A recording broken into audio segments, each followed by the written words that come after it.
To the economy, please. The president proposes to fix income inequality by taxing the rich and raising the incomes of the poor. Joining the company from Nashville is Art Laffer. Now, he's a former Reagan economic advisor, so I'm sure he doesn't like the president's program. But my first question, Art, is this. That is a political winner, isn't it? Not an economic winner, but a political winner. I don't think so. I think it's a big loser, as a matter of fact. This is one of the key issues for the last 2 centuries in economics. The income distribution is very, very, very important. But to me, there are 2 approaches. One is you can try to make the poor better off with handouts, or you can try to make the poor better off with economic growth.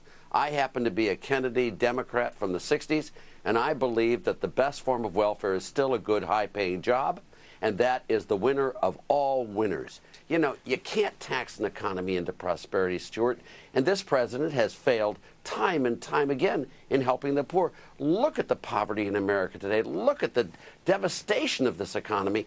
That's what he and George W. Bush did.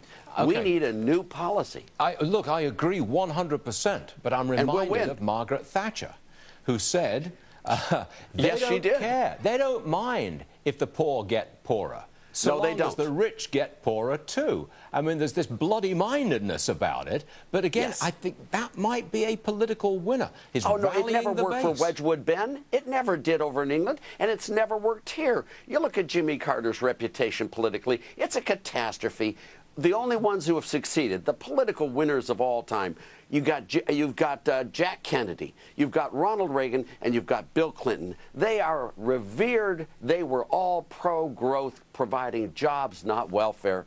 That's the way you do it, and that's how you win politically, and that's how we're going to win in 2014 and 2016. And mind you, it may be with Democrats, not just Republicans. This is bipartisan growth policies. Wait, show me the Democrat. Show me that block of Democrats in the House or the Senate who really say, yeah, look, we've got to cut corporate tax rates, we've got to cut individual tax rates, because that's at the heart of what you're saying, what you're suggesting. You just show me the Democrats who are going to do that. I will show you tons and tons and tons of them in 2014 and 2015, Stuart.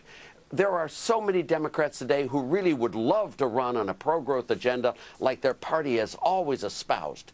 And they are not allowed to today because of the political pressures of Pelosi and Reid holding the camp together and threatening to teach them a lesson in primaries. But there are lots of Democrats who would love to be pro-growth. It's not political. It's purely economic, Stuart. You can't tax an economy into prosperity. And you can't become rich with handouts. Okay, and it just doesn't work that way. In the third quarter, 2013, we got over 4% growth. Oh, my goodness. We did. Knock me over with a feather.